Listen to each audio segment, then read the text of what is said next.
Hello good people and welcome back. Now the chess player, streamer and WFM Anna Kremling is reaching an ever so popular status in the realms of Twitch and YouTube. What with her high energy and bright disposition that she always brings to her videos. Anna combines streaming, chess improvement, and high octane over the board action. She's also the daughter of two grandmasters, if you didn't know that. And she clearly demonstrates a passion for the game. But the question is, how good is Anna Cramling at chess? Spoiler alert, she's pretty good, actually, and quite instructive. Let's check it!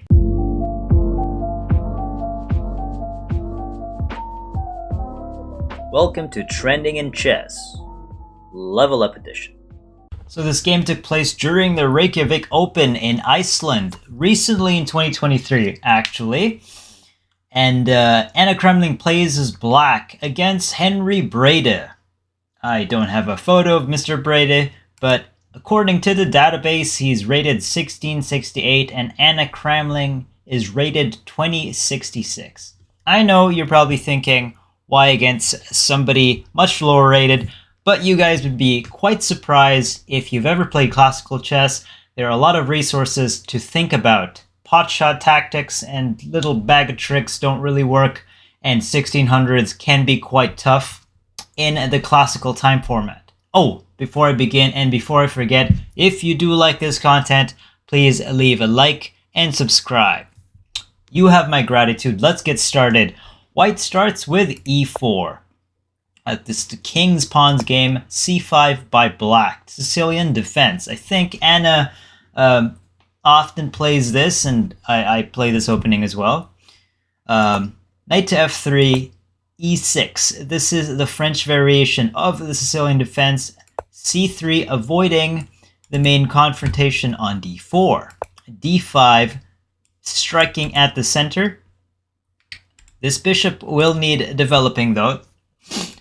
So e takes on d, e takes on d, d4, striking at the center. This is a bit of a passive opening because the pawn on c3 does impede the knight's development, but white here is intending for a bit of a docile, not so violent Sicilian type. Knight to f6 was played, developing the knight, and now a bishop to e2. Knight to c6, developing the other knight, and also striking at the center on d4, castle king, now bishop to e7. Bishop to g5, developing the bishop there, and here the position is quite even. C takes on d4. This is where, Anna plays positionally, even though the general rule is to keep the tension in the middle. She is trying to, exchange the pieces to see how well white will respond, potentially with an isolated pawn here.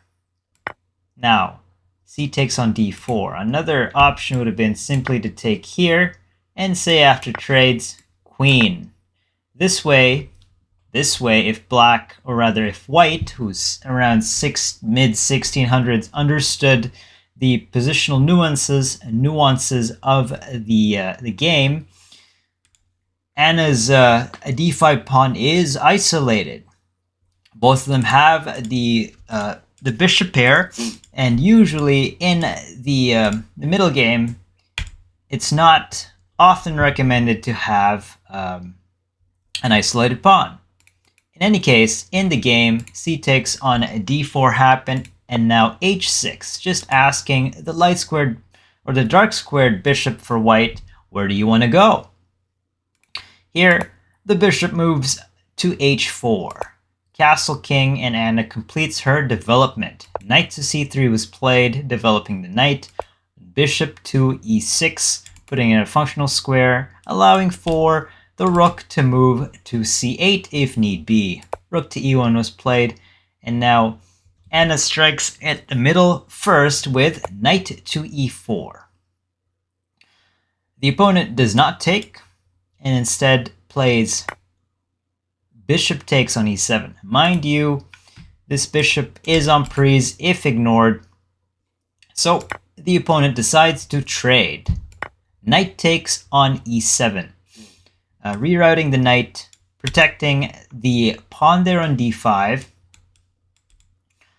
And now bishop to d3. Just minding the idea of if takes f3 gets hit, and this pawn will need some defense. I think white is just playing quite cautiously, respecting Anna's rating, but also avoiding the complication. Bishop to d3 was played, hitting the knight there once and twice and 3 times. I'm drawing many lines here.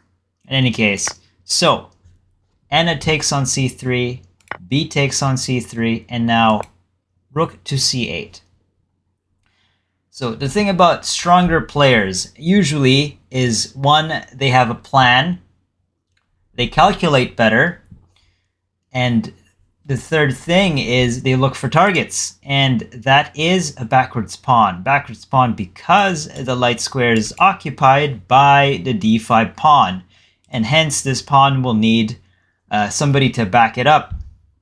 It is the weakest link in the chain of these two pawns. So Anna, being the stronger player, I would assume, and strategically, just will apply pressure and use that as a distraction, but also as a point to tell white, hey, you can't ignore your c3 pawn, you'll have to continue to defend it.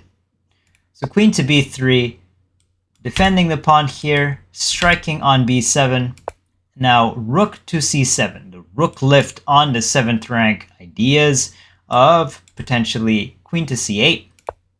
Knight to e5 was played, and now bishop to f5.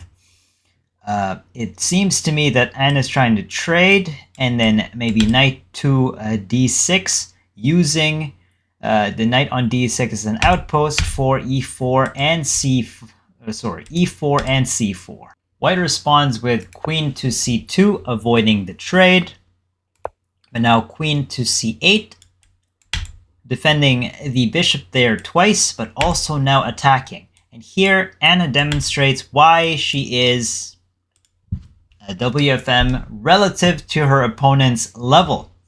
You'll see quite a bit of maneuvering here with and consistently with the idea that she's taken advantage of the backwards pawn there on c3. Now rook to ac1 was played, and Anna plays b5. The idea being just attacking c4 once, twice, 3 times, 4 times, but also at first glance, this cannot be taken because then you Bodas Gambit your queen. Essentially, that's goodbye queen. Classical, that's a horrible way to lose. And hence, queen to e2 was played because the queen was pinned. But now Anna just plays a6. Now if there is a clamp on the light square there, this pawn cannot be pushed, and it is a defensive responsibility, as we shall see. Bishop takes on f5, now forced. Knight takes on f5, now liberating the knight if it needs to go on d6, and hence allowing itself to go to those outposts while still maintaining potentially the threat here of capture. Queen has to go back. Now knight to d6. Anna has accomplished what she wanted to do. And here f3 was played.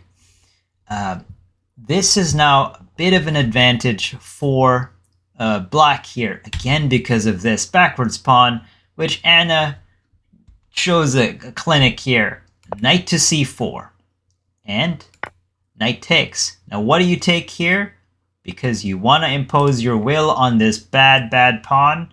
Well, it's not the pawn you take with rook takes on c4. Now after rook to e5, trying to counterattack, a little bit too late. You just simply defend, and now you triple the problem here.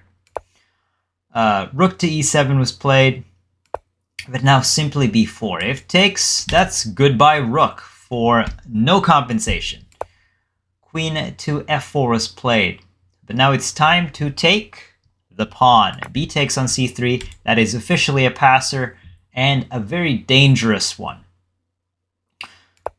Rook to c2, trying to plug potentially the file where you'll essentially bleed when this is pushed. Queen to a4. Excellent, excellent move. 2 threats. Well, hitting the rook there on c2 and also hitting d4. After rook to e2, rook takes on d4. And here Anna plays rook to d3. Very sharp, very astute move. She could have also played potentially rook to c8, but Anna plays tactically here. Tactically, now combined with the positional advantage and that passer. Actually, 2 passers. So she plays d3. Because if you take, what happens? Well, your king is on a dark diagonal. A dark diagonal leads to the loss of your rook, which is in a dark square. After that, goodbye rook. And hence, after rook to d3, g3 was played. But Anna also has the idea that because this was moved, if need be, you can assist this pawn. Instead, she plays an active square with her queen, queen to d4. After that, king to g2. Now rook to d1, basically dominating the first rank there. Queen to e3, but simply look at this position, and Anna again demonstrates a clinic as to why she understood the position much better than the 1600. Queen takes on e3, simply kind of just diluting the position. And now you have 2 monster passers. And simply trades. The thing is, if you take here, you cannot stop this. So, that's not what happened in the game. Instead, the rook returned with the check, but after captures, d3, the coup de grace to end the game and demonstrate why she is a WFM against her opponent.